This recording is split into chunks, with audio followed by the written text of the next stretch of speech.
Gauthier Lebret, vous suivez Éric Zemmour pour la rédaction de CNews. Bonjour Gauthier. Bonjour Romain. Éric Zemmour était en Côte d'Ivoire ces dernières heures pour rencontrer des militaires français, les soutenir également. Les conditions de sa visite ont provoqué la colère du ministère des Armées. Oui, absolument. Alors vous savez, le ministère des Armées autorise bien sûr les candidats à l'élection présidentielle à rendre visite aux troupes françaises. C'était le cas donc pour Éric Zemmour hier à Abidjan, pour Jean-Luc Mélenchon récemment en Guyane ou pour Anne Hidalgo sur une base navale. Mais il demande aux candidats de ne pas publier de photos, de venir sans médias pour, je cite, préserver la neutralité des armées et éviter toute instrumentalisation politique.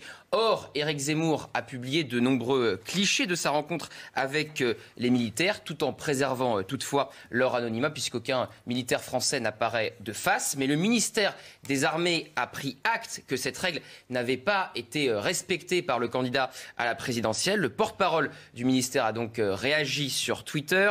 Cet engagement moral que nous demandons aux candidats à la présidentielle n'a pas été tenu. Nous le regrettons. Fin de citation. Et dans les couloirs du ministère, on dit que ça sera compliqué pour Éric Zemmour d'organiser une seconde visite. Et Gauthier, vous nous dites que ce n'est pas le seul reproche fait par le ministère des Armées à Éric Zemmour, hein. Oui, dans son communiqué publié à la mi-journée, Éric Zemmour a dit qu'il était aux côtés des militaires engagés dans l'opération Barkhane. Le ministère précise que si la base qu'a visité Éric Zemmour appuie bien d'un point de vue logistique l'opération Barkhane, les militaires qu'a rencontré le candidat à l'élection présidentielle n'en font pas partie, mais sont des forces françaises en Côte d'Ivoire. Une ambiguïté entretenue volontairement par Éric Zemmour, selon approche de Florence Parly, la ministre des Armées. Et puis enfin, du côté du ministère des Armées, on précise qu'il n'y aura pas de réveillon de Noël entre Éric Zemmour et les troupes. Un simple déjeuner a été partagé hier à la veille des festivités.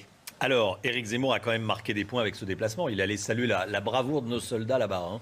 Oui, pour son image, c'est clairement un coup gagnant. C'est un bon coup de com'. Son but était très clairement de prouver qu'il était une nouvelle fois crédible dans le rôle de candidat à l'élection présidentielle. C'était déjà le cas en Arménie, même s'il a fait un moins bon voyage que Valérie Pécresse, qui a rencontré, elle, des membres de l'exécutif arménien. Et puis, contrairement à la candidate LR, donc il n'a pas rencontré de membres d'exécutif. Et hier, en Côte d'Ivoire, il a voulu montrer qu'il était au contact des soldats français à la veille de Noël, alors qu'Emmanuel Macron, lui, a annulé son déplacement au Mali pour cause de Covid. Il devait passer Noël avec les troupes de l'opération Barkhane. Les équipes d'Éric Zemmour ont donc voulu jouer sur ce contraste directement avec le chef des armées, Emmanuel Macron. Merci beaucoup Gauthier Lebret.